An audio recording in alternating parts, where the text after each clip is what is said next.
And so welcome back to our final game of the day, senior men's action. South West Saxons versus the North East Raiders, and Saxons just carve the Raiders open for a moment. It's a good defensive touch from Adrian Williams. But my word, that was fast and frenetic, and I'm joined by South West Saxons' Max Shepston. Max, how are you?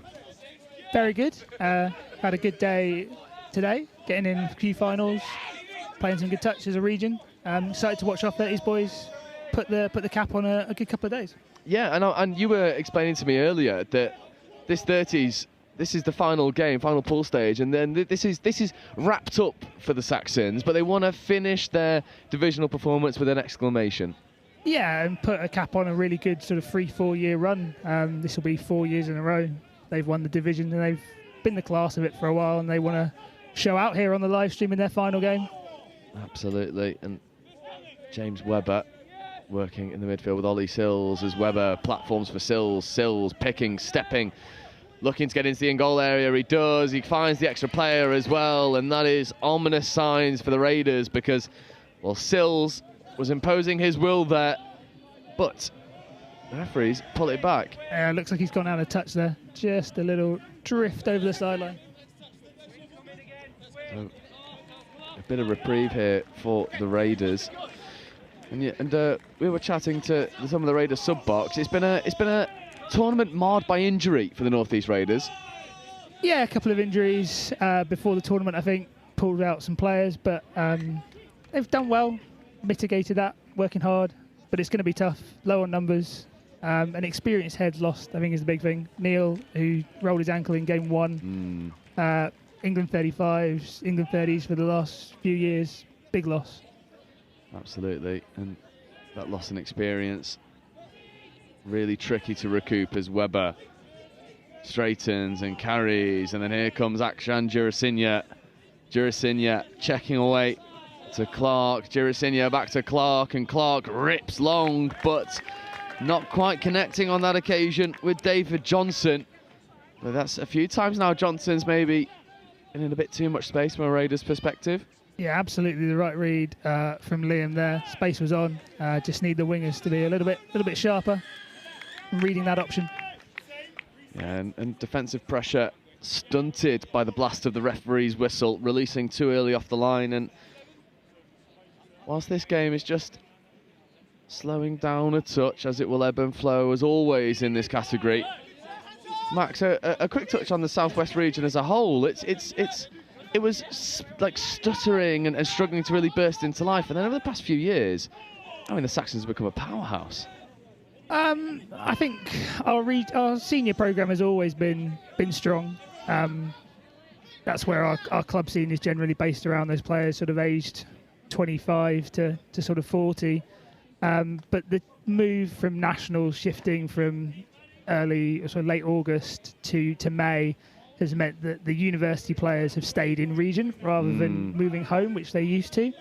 And as you know from having called UTCs, Exeter, Bath, Bristol, they've always been a powerhouse from that perspective, but having those players stay in region and commit for sort of 3 or 4 years has been really useful. And it's become a kind of self-fulfilling prophecy. That was a nice little pump and go from Byron there.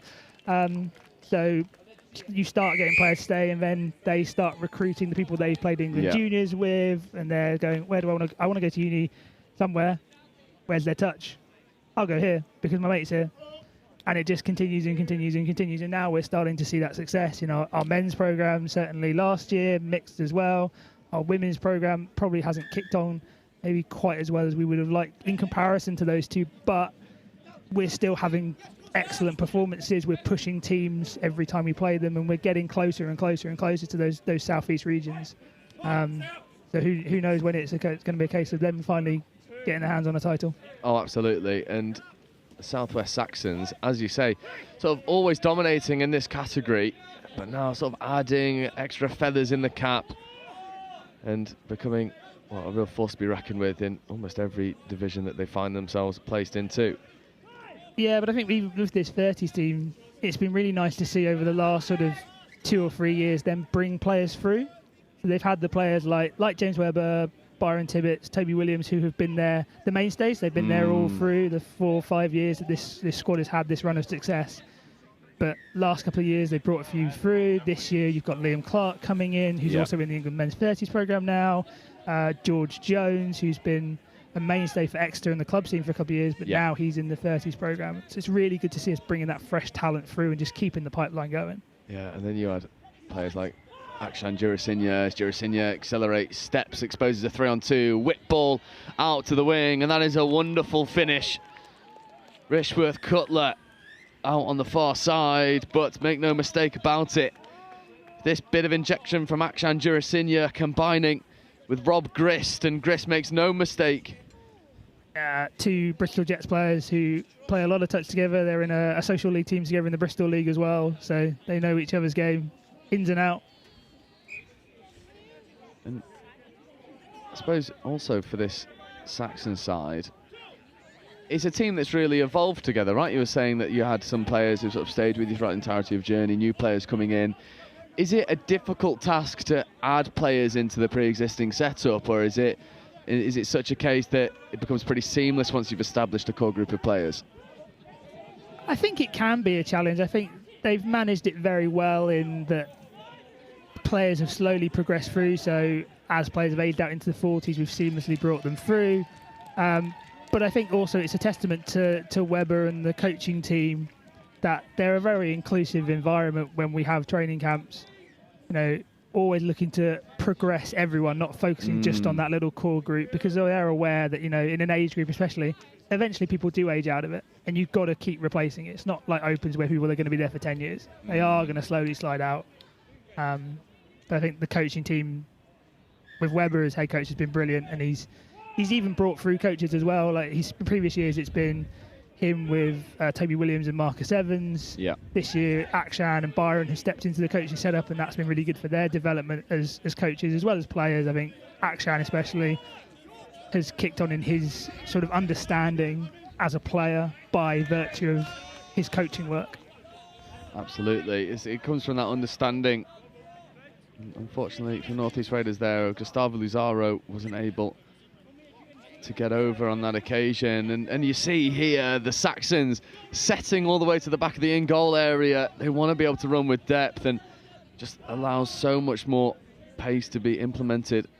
And the likes of Ollie Sills capitalising off the back of it. That was a nice check ball back on the inside to Bricknell, and now we start to purr into the subset, and it becomes a tricky prospect for the North East Raiders. There is Liam Clark checking back on the inside, and Clark once more working with Grist. Clark wanted to dummy, doesn't, and then gives a lovely ball out to the link, and this team is really cruising through the gears. Steve Holland, the latest to go over. Yeah, and that set is an example of how tough it's going to be for North East with their lack of numbers. They were just rolling from touch one. They haven't got the fitness at the moment with the low numbers they've had through the tournament to apply the pressure that's required. And it's too easy for Saxons. They move the ball from one edge to the other on touch one, and then we're just in behind from then. Yeah, it's ominous from the Raiders, find themselves 4 tries down, and we're not even at 10 minutes yet. There's a sweeper set up, step back option, maybe looking to go long, check back on the inside, but Akshan Jurasinha stays wise to it. And then trying to take his opposite man for a foot race was John O'Clark. We're not able to find much success with it, and now the Saxons transition rolls into life as Jurasinha dishes a lovely ball out to that far wing, and Jurasinha gets involved once more. That's third touch, getting up over halfway, just loses footing. That's fourth touch, and now Sills has got to create something from nothing. There is Ollie Sills, left-handed pickup, right foot step, accelerating, drops a lovely pass off, and it's great hands on the far side. But on this occasion, North East are able to withstand that onslaught. Yeah, much better defensive set. They managed to get in front on those touches, get physical, get in front. Unfortunately, they've just given away a silly infraction there, just not stepping over the ball. But it's showed, that set has sort of shown North East that they can compete. They just got to get in front, be physical. They can rattle this Saxons team if they do that. And that's a good touch that comes in. Referee's happy with the onside line as Webber and Sills looks to combine with Smearden. And there is Smearden. Sills picking against the grain and dropping a lovely pass out to the wing. Gustavo Lazaro tries to get over and make a covering touch, but he isn't able to get there in time. And that is the 5th score of the game, bang on the 10-minute mark. And Ollie Sills distributing pills like a pharmacist. Yeah, good effort from the winger, but just initially too tight. Expecting the sweeper to be fed.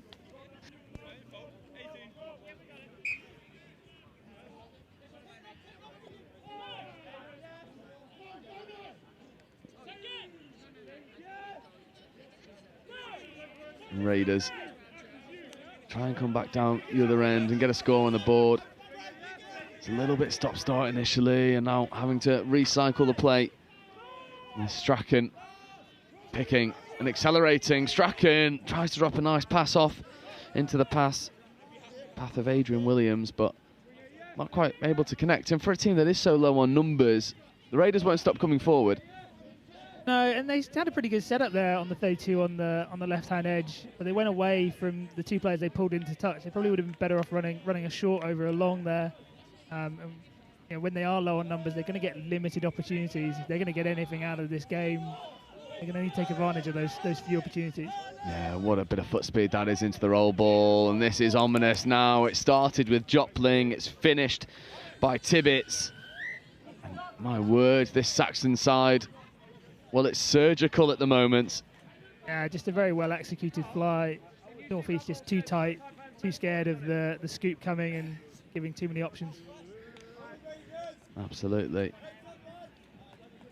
And how do you stop it when you've got a team that's able to sort of pick you apart as easy as the Saxons are? If I ask you to sort of take off the blue jumper you're wearing and maybe put on a green one, what would you be saying in that sub box? Well, I'd be saying you've got to get in front on those first couple of touches. We've got to stall the momentum early. If we let them get momentum through touches 3 and 4, we're in trouble. But if they do get momentum, then there's 2 options really. You can either suck into the line and back your line defence, which I think actually this game so far their line defence has been pretty good. They've been called in transition. The other option is to go even more physical and just say on 5th we're going to try and kill the ball, red touch. And gamble that you might give away a penalty, but if you get it right, then suddenly there's nothing on 5th and you can just defend 1 touch. Absolutely, and we'll see if the Raiders want to implement any of that now. As again, this transition comes to life, and Aksan Jurasinya gets in from half and steps John O'Clark. Was he onside? The referee. There's just a little chat happening. He looked good to me. Good work from Jono, good agility to cover back. But again, another roll on. They're under pressure again. Yeah, and this Pistons defence is causing all sorts of issues. Good driving from Carl there, though. He's got them moving forward. And they get their own ruck on now. Adrian Williams flying through that roll ball there. Hesitant to get back up, and then that's a nice bit of pace injection. There's a 3-on-2 if they want to use it, but at the last moment, diving touch comes in from Liam Clark. That's really good defence from the Saxons, both from Stevie Holland and Liam Clark. Liam Clark did a chase down, but Stevie Holland just holding his channel, holding his space, giving Liam time to recover. There's Jurasinya. Straightens. Followed in suit by Jopling, and again Webber. The foot speed into the roll ball is dangerous. Sills is arriving at pace, and there's a big dummy that comes in. But a really good covering touch by Archie Lees. Needed to go early. Hole 1 was open. Bricknell pumped and went himself, but as half, couldn't score. There's Williams. Lazaro wanted to have a double at half, nothing doing. Gustavo Lazaro now in an acting half, but the line speed is penning Northeast Raiders into this corner. And that's 5th touch, just onto the 10-metre line. And there's pace injected, and then one more pass could have gone and given Gustavo Lazaro a foot race. Starting to create some opportunities, though. Just driving a little bit more cohesively the last few minutes. Good signs from Northeast. They're building into this game. Just need to get their transition defence right now. Absolutely.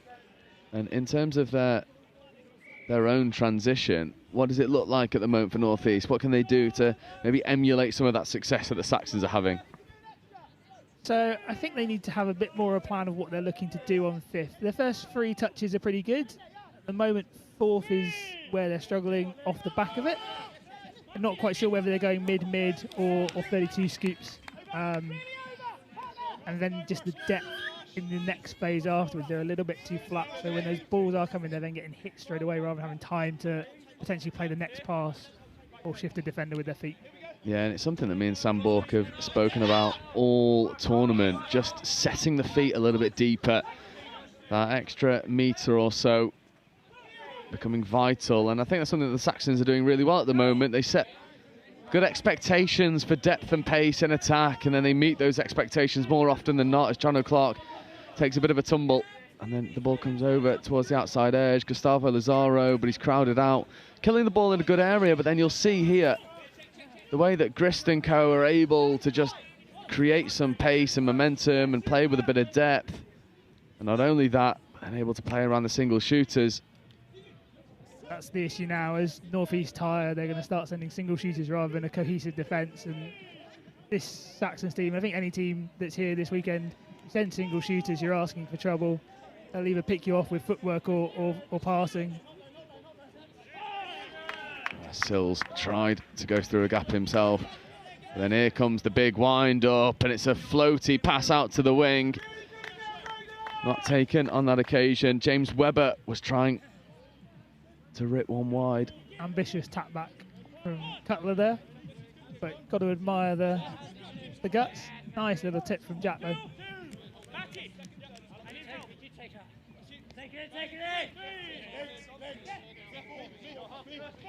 Lazaro in at half.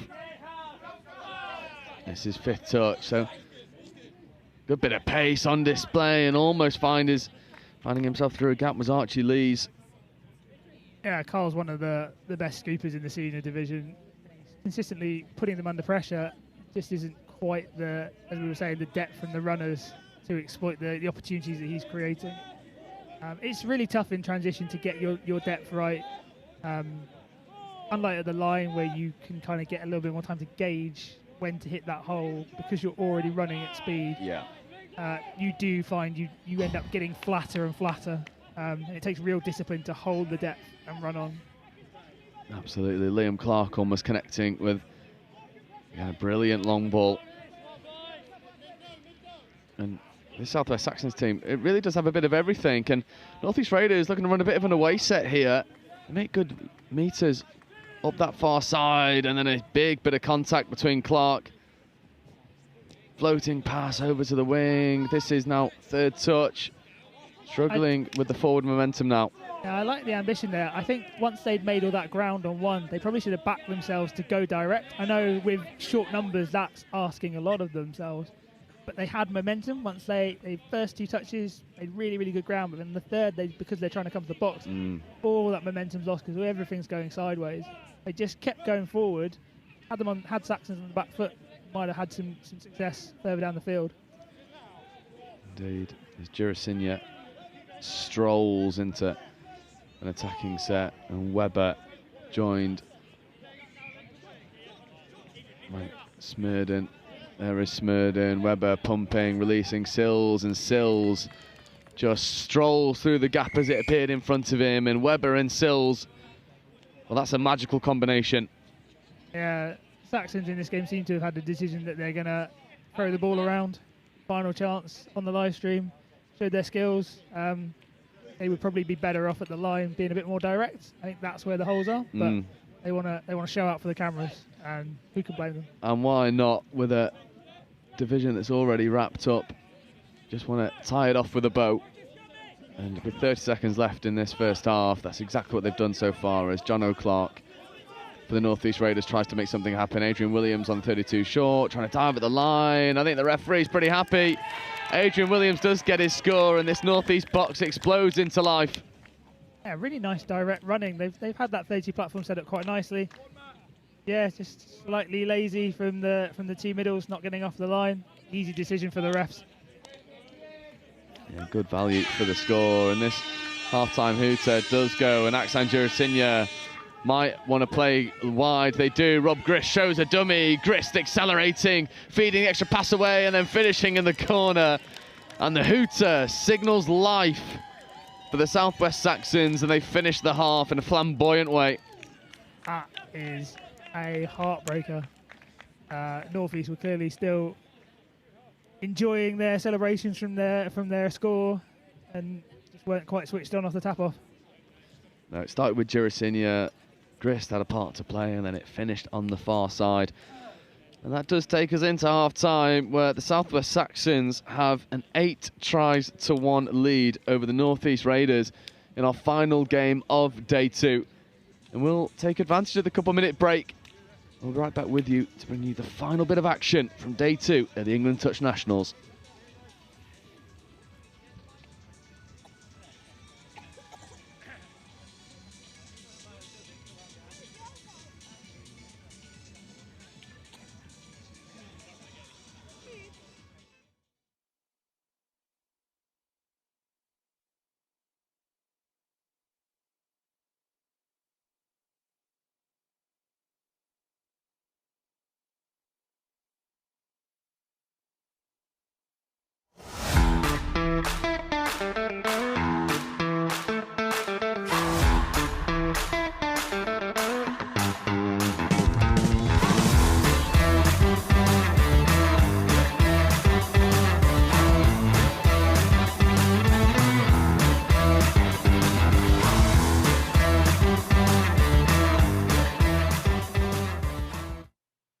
The Marketing and Business Development Program, it's a program where people who are either new to Vermeer or new to your current role, you get together for about 5 weeks over the first 5 or 6 months of your time here.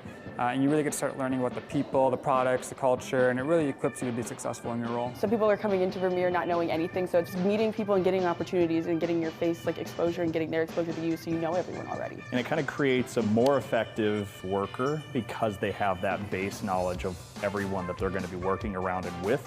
In my position with training, it exposed me to other areas of thought that I wouldn't originally include in my training exercises or in the way that I go about building those and routing those exercises. Vermeer is a huge worldwide manufacturer, over 3,000 team members. There's a lot that goes on here. So this program does a good job of boiling down how our products are manufactured to how we distribute them through our dealer network, and then just connecting you with different people all across the Vermeer mile so you can do your job. I've always been operations side, so this one showed me the other side of the company, and I have no idea when it comes to sales. So this has really kind of shown me using some of my engineering background and stuff about the product that I already know. Now I get to use it and learn about the sales and how we forecast and how we should sell it and how do we market it the right way. And so now I feel more equipped to be in my position than with my just engineering degree in general. My favorite part of the program was not only making friends in the group, because you kind of bond with the people in the group, and there was about 8 of us in there, and they're still my friends to this day, but my favorite part was also making contacts with the people and the presenters. In my position, there's a lot of times where someone will say, hey, reach out to this person, and you've never actually met that person before. So now actually meeting that person and putting a face with the name, it makes my job a lot easier. My favorite part was getting to meet with executives. We get a couple one-on-one sessions where they share kind of their whole career story, and you get a chance to ask them questions too about your own development at Vermeer. So you get to connect with them on a personal level, which is something you don't get a chance to do at a lot of other companies. So I think that was a really unique opportunity. I just graduated, and I know that working at a company like Vermeer, I'm cared for, and they want to push me to be the best person I can. And as a young professional, it gives me a heightened sense of value in me as an employee, that the company cares enough to build me and my character. And that's really what this whole process has been. People wanting me to grow, wanting you to do better, wanting to talk to you and make sure you learn the most out of what you can. I'm just really grateful to be at a company that will invest this time in me to learn more about the company and get more context to really succeed in my job. If I had not had this program, I would not be connected to so many people who help me do my job every day.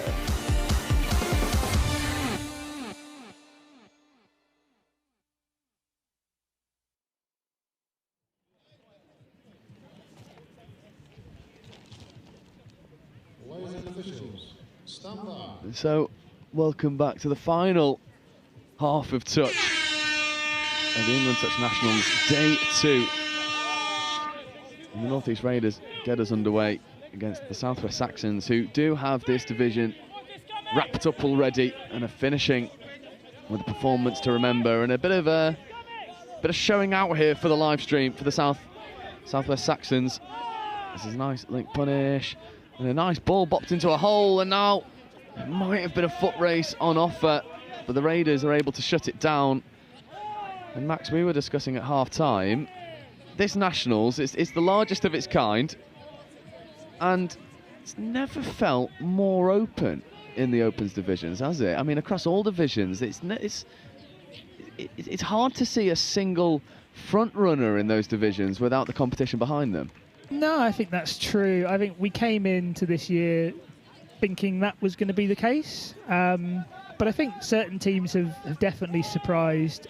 From the men's Opens perspective, Wildcats are the strongest they've been in a long time.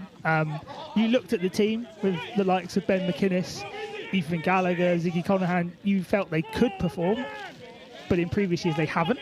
Ethan Gallagher, by the way, having an exemplary day of it here on live stream. Yes, I was very happy to see him playing well in every game, apart from the one that we just played against him as his men's 20s coach. I was happy he didn't have a superstar performance. He still had a couple of moments, couple of beautiful long balls off pickups to get some scores on the board, but not quite enough moments of magic to get them a victory. But yeah, I mean, even Northwester improved from last year, although I think everyone expected that, where they very much underperformed last year compared to expectations. But Sharks are your standard Sharks team. They're rucking incredibly hard, and they've got attacking weapons all over the field. Taipans similarly. Yeah, and the international teams have brought a different feel to it in terms of style, but no less competitive. I mean, Ireland and France have been exceptional to play against from our perspective. We obviously haven't played Wales and Scotland because of the scheduling, but I imagine that if we had played them, we'd have come out of those games thinking, crikey, we've been in a game. Yeah, and Ireland and France, actually, it's a really good time to talk about it, because that game on live stream was a nail-biter. But the Ireland team just had a little bit more experience and physicality. It was picking the brains of Felix de Corno, who was up here in commentary with me. He spent some time in and amongst the French national team, and he was saying that it's a much changed squad, a lot of under-18s, a lot of under-20s, and then you've got the likes of Remy Malo and Louis Roux, the ever-presence in that side. And I think you're right. I think this Nationals has never felt more open, and also it's never felt like a better time to flesh out some of that young talent. We see it all across the board now, and the Saxons, no strangers to it. And speaking of something they're no strangers to, getting over the whitewash. There's another score there for Liam Clark, combining with Aksan Jurasinya. Yeah, just a lovely little open side quickie, little step back, bang. He's got a lethal pair of feet on him, Liam. We are very excited to have him in the men's 30s for England this year. Playing his first Euros, so he's an exciting talent. We've got to figure out how best to use him in a squad that's full of talent. But his footwork is another level for this age group. Yeah, and I love the statement of intent here, not subbing after the score, doing the defensive work as well. As the Raiders try and bounce around the outside, but Jurasinya stays good to it. Yeah, it is good work rate from the Saxons. Admittedly, easy to do when you know you've only got 20 minutes left in the day. I think if they had another game, they might be saying to the coach, I think we can sub off here, guys. Yeah, absolutely. But they'll look to set a platform for the oncoming players as Clark sets a roll ball for Jurasinya, and there's a really good injection of pace. And one of the core skills that's been really impressive here for the Saxons is their foot speed into the roll ball. And then off the back of that, the accuracy of the roll ball as well. Very little off the mark or dodgy roll ball penalties going against them. And then Sills combining, lofting a lovely pass out to the wing, but just falling short of the outermost player. Yeah, that foot speed you mentioned, I think that's a big thing from all of the England coaches in the last sort of 6 months. Foot speed and speed of turnovers, speed of thinking. Real emphasis on that in the England programme, and you can tell with these Saxons boys, with so many of them being in the England setup, that's followed through into the regional setup. Yeah, and you can certainly see that this team is a team that has big expectations. As Lazaro comes in and Strachan straightens, and it's another good scoop and bit of acceleration on display. And he's been a dangerous customer, and it might go all the way. Unfortunately not, but once more Carl Cockburn causing issues. Yeah, he's just constantly got his player on toast. Unfortunately, the players around him don't quite have the speed to take advantage of the gaps he's creating. Oh, But speaking here is of, one man who does have speed. that is a huge turn of acceleration there to get through the gap, and Gustavo Lazaro's no slouch, but that was, well, he really did unhook the trailer. It looked for a moment that Smearden was going to get caught, and then he just finds the extra bit of pace to accelerate through the gap. And my word, at the end of 2 long days of touch, that's an impressive feat. Yeah, Chewy often has one of those in him a day.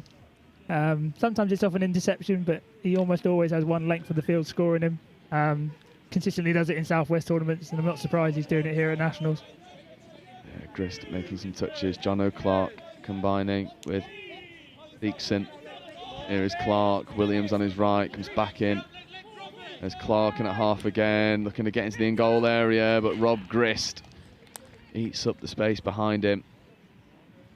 Again, we're picking good options. Like North East platform has looked good. Yeah, Girasinya, look at the foot speed into the roll ball. Followed in suit. I mean, this transition is just clinical right now. I mean, they are dishing out a clinic and how to transition. A missed opportunity to fly there. They had the overlap, but decided with the extra touch. Oof. Solid contact. 2 men giving no quarter. Yeah, that was a big bit of contact, but both players okay, which is all we want to see. No injuries here at last game of the day. That would be criminal, to say the least. No, we've had enough injuries as a region in South West, from my perspective, losing 2 players in our last game. Felix as well. Felix for Taipans, and then Ben Greer in our most recent game, and a few other niggles knocking around. I think every squad's got niggles knocking around in the day too. Yeah. It's going to be who bounces back best for day 3. Yeah, what does the rest and recovery look like for the Saxons tonight? Is it early Homemade nights? ice baths is what it looks like in the Airbnb. 4 bags of ice, a lot of water, and 10 minutes of pain. I'm sure they'll love that. I'm sure they will absolutely love that. You wouldn't be able to pay me. Well, that's their choice. I suggested pizza and beer. They've gone for ice baths. Outrageous. Here's Grist looking to go hard at the line and dotting a lovely ball away, and it's that familiar combination of Grist and Clark. And 8 minutes into this second half, it doesn't seem like the tide's going to stop, and the North East Raiders really up against it. Saxons are determined to pile on the pain. No quarter given here, but a very nice setup again. Open side quickie, step back, and just the link. Just half a step too late to cover that hole. And we were speaking earlier, to come back to our conversations earlier about the opens categories and just this Nationals as a whole, actually. We're talking about the West Wildcats looking to be the best we've seen them for a long time. Well, as much as the North East Raiders here, as Adrian Williams tries to go over, as much as the North East Raiders here are up against it with a big try deficit, the Raiders mixed open looks as good of a mixed open as I've seen in a long time, maybe since players like John O'Clark, who we've got out here, were repping the mixed open banner for North East. Yeah, and I think that's a product of the UTC success that they've seen with Durham and Edinburgh, especially.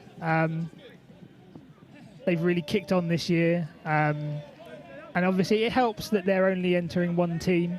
They haven't got to split their focus, but really good to see them being competitive in the mixed open division.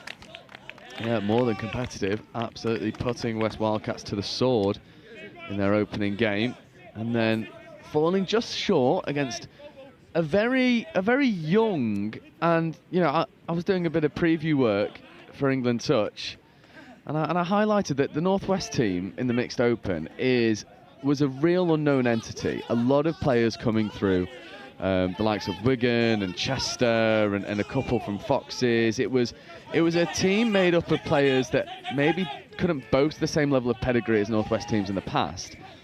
But the way that they've come together as a team, I mean, there's a shout for a final on for the Northwest Mixed Open. Yeah, I think that's probably fair enough from the perspective if you looked at the team sheets, not a lot of household names, but I think anyone who potentially watched junior nationals, the way Northwest have been going last couple of years, their junior programme has been right up there with Midlands and West as probably the top junior programme, especially in the boys division. Yes. Absolutely. So it's not too much of a surprise, I think, to some people that they've had a good tournament. Maybe probably didn't expect them to be quite this good this year. I agree. Maybe it would have been a building year, but I'm sure Northwest Regional Lead AJ will be very, very happy that they're potentially ahead of schedule. Oh, I can tell you for free that AJ is very happy with the performance of the Mixed Open this year. He is ecstatic about the way that the Mixed Open looks, with how young it is. And I think we all thought coming into this Nationals that they just need more time to blend together. Young talent just needs that extra bit of care and attention to allow them to come to full fruition. But they've just hit the ground running, and I think it's encapsulated by players like Dylan Sharp, for example, where he is just unfazed at the more senior players that he's coming up against, and playing way beyond his years in that pod with Ben Nurse, who really is proving to be sort of the ultimate facilitator in that pod. It's exciting times for the Northwest, and exciting times for a lot of divisions across, for a lot of regions across all divisions. Is the likes of Midlands Tigers boasting a really young women's open team with the likes of Ruby O'Dell, second nationals here, and she is absolutely furiously getting over the try line. The youthful talent has been really impressive to see. We've seen it all here on live stream, and that not only boosts nationals in a whole, but then players age out of opens, come into the 30s category. We've seen a really competitive 30s category, and this Saxons team boasts ungodly talent. It's a textbook example of how you grow a sport, right? You invest in the youth, and we're seeing it all across here at Nationals. And I think it's a good testament to the England junior programme as well, that they're developing players who are ready to play at this level. I think there are certain examples of players who I coached last year with the England Lions who were, 16, 17 years old, and they went and played against a full Ireland team that was prepping for a major European competition, and gave them a really good game. I think we were having chats with the Ireland boys after that game, going, we thought we would walk you, and we were in a game here. And those players, Dylan is one of them. Stan Wilkinson, who's playing in the Northwest Men's Open team this year. They have really grown as a result of that, and I think you're going to continue to see that as they keep sending Lions teams and people like that to give these people more experience in these high-level competitions, and it will filter through in nationals. Absolutely, as we see Akshan Jurasinya go over for another score here. It's that familiar work between Grist and Jurasinya. Jurasinya just diving at the line. It was a leggy defensive set from the North East Raiders. And the scoring came to a lull for a moment, and then as we were discussing the wider environment of touch here at the Nationals, Jurasinya explodes into life once more as John O'Clark with an early release there to Strachan. This is a familiar pairing of Strachan and Clark. Strachan picking against the grain, looking to go long or potentially drop a late pass off to Elgie. Yeah, North East tiring in defence. They've been exposed against the grain last couple of plays, but they're still rocking hard, still working for each other. Just need to keep grinding through this final 5-10 minutes. Yeah, Sills had one eye on maybe going the length and chooses not to, and Clark comes in acting half. Clark wrapping around and then straightening. This is fourth touch, fifth coming, and Jurasinya joins the fray. Akshan Jurasinya stepping, getting around John O'Clark. Clark not able to make the touch, and then throws a speculative pass back on the inside, but that's ball down. And again, it's that combination of Jurasinya and Clark. I am not quite sure how he got that to live. It looked like Jono had recovered after initially getting beat, had it all covered, and then, Pete's just overrun it ever so slightly. Indeed. That's a shame. That was really good Mirror's defence initially. Yeah, but undone by a bit of magic from Akshan Jurasinya. Now the Raiders come into that 32 platform that got them their score, and they look to go for the line once more, but again it's Jurasinya and Clark just shutting down any scoring opportunities here.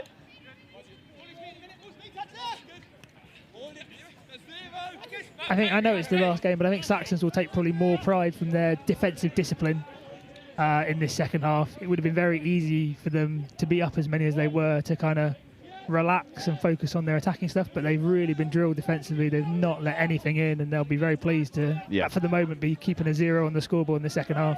Yeah, and I think as well, Saxons will just be setting themselves micro targets to go and achieve as they play around a bit of a leggy shooter, and now there's a foot race for the corner, and it's a race that's easily won by Wristworth Cutler. Yeah, this has been a thoroughly professional performance in the second half. They've not given any hint for North East off the back of their single score. Yeah, it's been all gas, no brakes.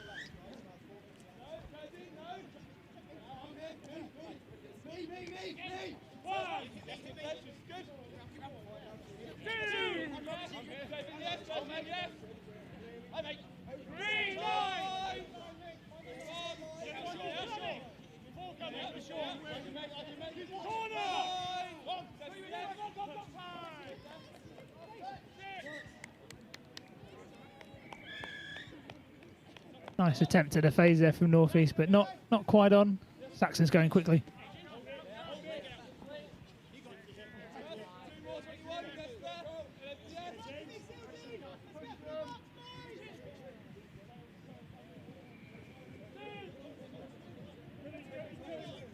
And again, this Saxons transition just establishing them a really good platform. This is fifth coming now.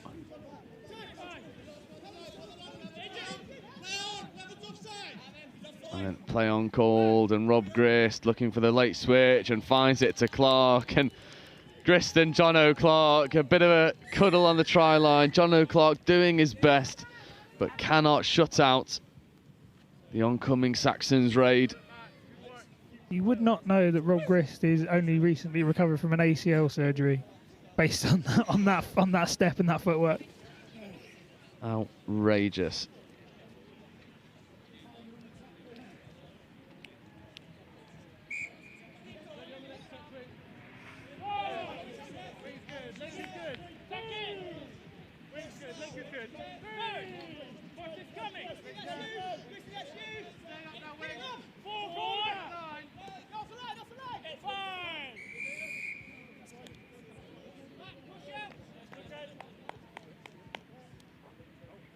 Penalty here for North East. Not advancing, it looked like, on the far side.